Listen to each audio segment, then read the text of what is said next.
Style Slicks, a Q&A spotlight on notable Southern style disruptors who made game-changing career moves in fashion, design, art, architecture, music, cinema, sports, and culinary arts. First up, the Atlanta creative scene.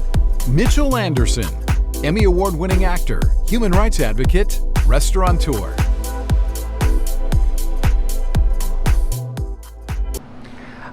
I would define style as what your core is. Style manifests itself in what the surface is, but where it comes from is really inside. So, how you live, both your surroundings, but also how you live as a person. That's what I really believe that style is. I feel like my definition of style has evolved, but it really has always been about that core. When I was even a little boy, that was really important to me, to be a good person. And I think that as I grew, that goal was really about everything in my life. So whether it was my interpersonal relationships with other people, or how I lived, what I looked like, how I carried myself. And it just evolves and matures, I think, over time. I feel like I have experienced amazing success in my careers, mostly because I think that my definition of success is not necessarily what the world sees as success. I believe if you achieve something, especially in the arts, you may not get paid a fortune for it. You may not even get recognized by a lot of different people. But if you achieve something on stage or on film that moves somebody, that somebody comes up to you afterwards and says, that changed my life, that's success. In my work as a chef, it's an amazing feeling to have people come after so many years saying that I put them on a road to healthiness, that they have lost weight with me and MetroFresh, that they had gone through a very difficult time in their family, they had lost loved ones, they used MetroFresh as their touchstone, not only for nutrition, but also for their home and their heart. And that's my definition of success. The interesting thing about my career is really the interesting thing about my life. It's not too great a stretch to say that I have had a really fascinating life, because I did find two things in my life that really jazz me, that really make me excited, that I'm really good at. And a couple years ago, I was asked to revisit my old career as an actor. I was asked to be part of this amazing digital series called After Forever, which was a beautiful story. It was an incredible acting challenge. The part was amazingly rangy, something that I had really never been able to do on camera in my whole acting career. So to get this opportunity, literally 20 years after I left show business, was an amazing thing. Well, it turned out to be so good that we were nominated for 8 Emmy Awards. I was nominated for Best Actor in a Digital Series against my co-star. And we went to the Emmys, and the show won 5 awards, and I have an Emmy Award for the Best Digital Series in my living room.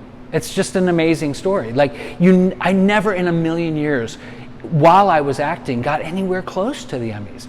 But as soon as you let it go, and also you grow and you mature, and I'm a better actor because I'm just an older, wiser person, but I also don't have anything to lose. I wasn't looking to gain anything for sure, but I was also not worried about losing anything. So it's a really great lesson about how you can let go as an artist and be a better artist. My catalyst for changing my career was really about getting older and maturing. And what I go back to, like my definition of style, I believe that we need to evolve over our life to achieve what we can achieve. So when I felt like my career in show business was stagnating a little bit, when I wasn't getting the opportunities that I felt like somebody at my level of success and my level of work should have had, I didn't want to stay around getting bitter and angry. What I wanted to do was find another path.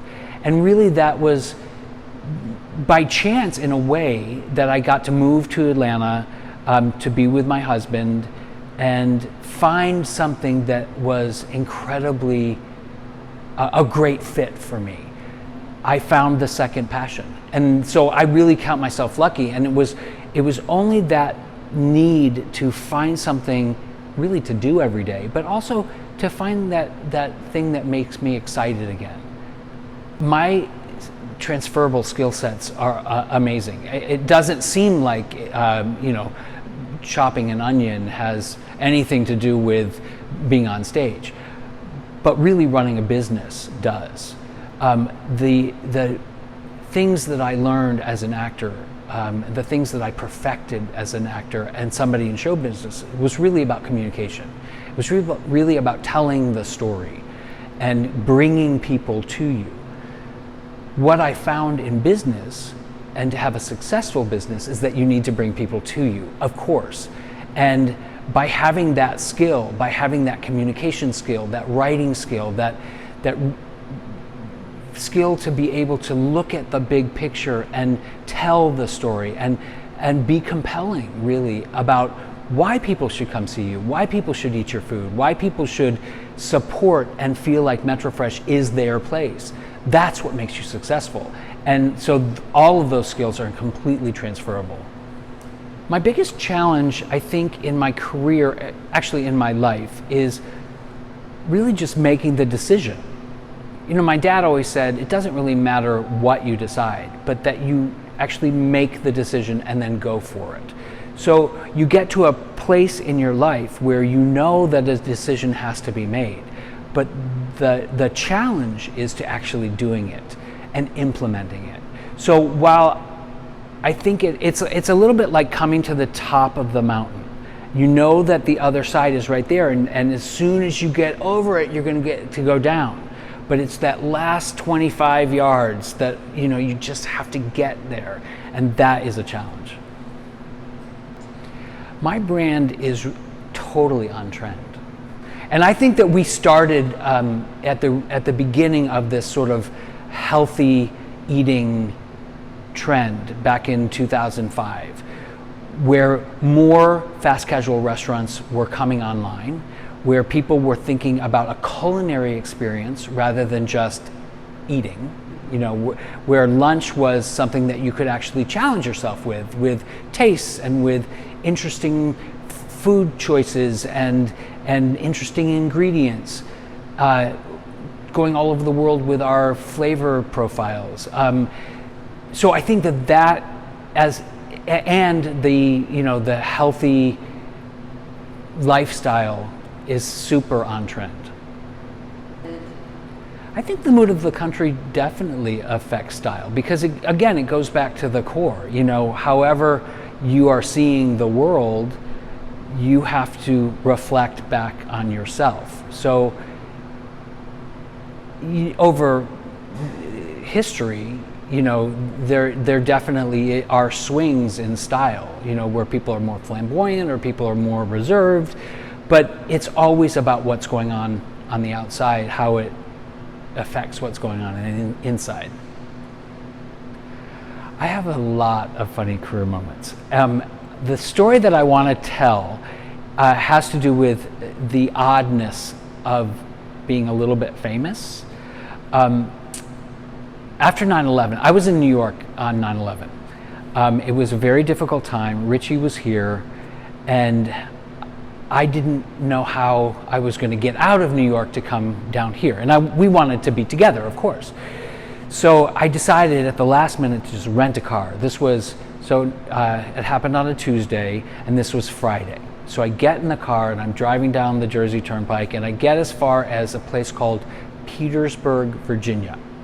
Now, this whole week has all been about tears and drama and sadness and angst and what's happening to the world. It was a horrible, awful time. I I found a little hotel room, like a Comfort Inn, and right next door was a Shoney's. When I was done, I walked up to the waitress stand to pay my bill, and the woman handed me my bill, and apparently she just got a good look at me, and she went, "Do you go to my church?"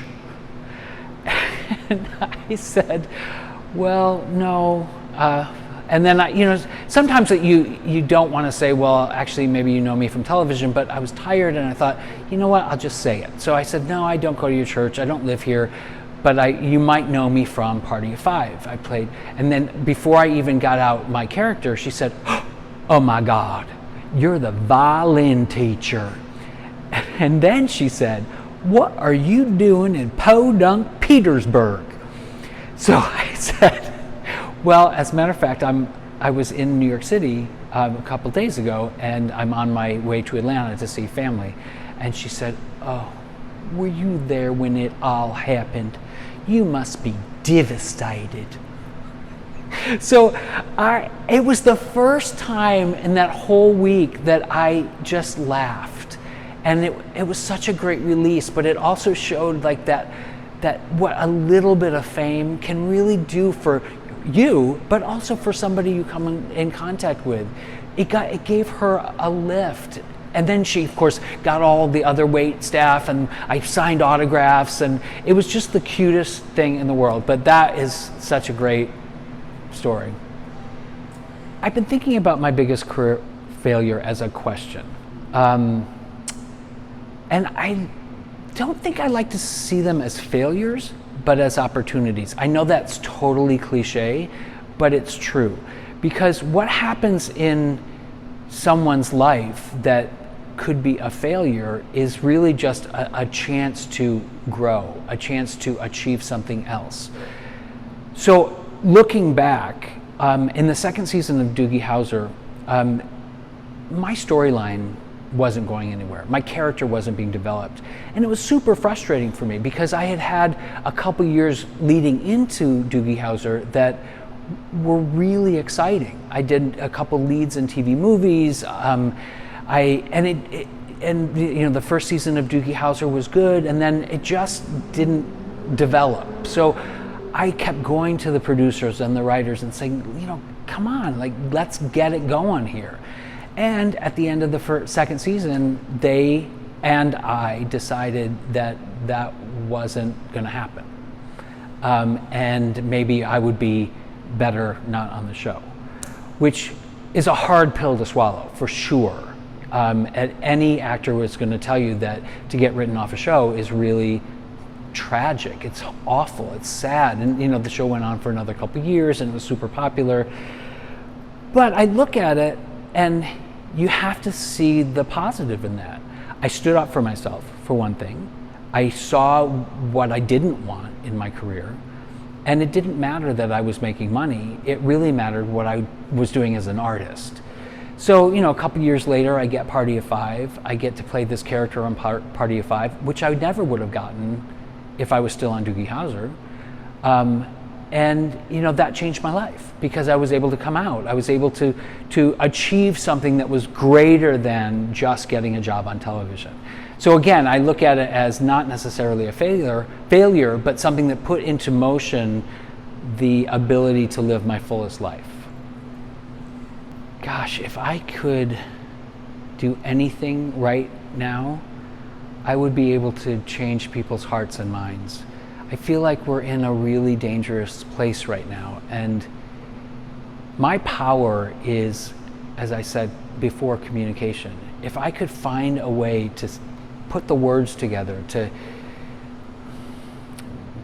make the right thought, to reach the right people, to make people kinder, to make people more accepting, to make people understand one another's point of view and not be so angry, that's what I would do. The advice I would give to somebody who was ready to make a change is, as my father said, it's not the decision that's hard. It's getting to the decision. So you're right there. the backside of it is so much better. The backside of it truly is downhill. It's a coasting thing.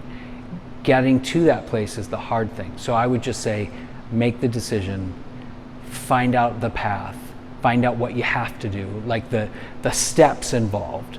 The other thing I would say, and this was something that a very wise advisor, when I went into the restaurant business, he said, if you have a list of 35 things, 35, 10 pages of stuff that you have to do seems incredibly daunting.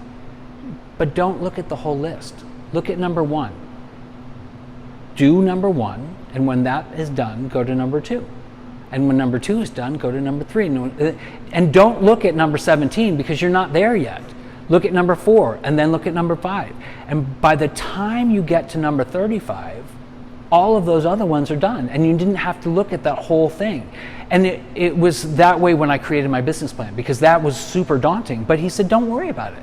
Just do one step at a time.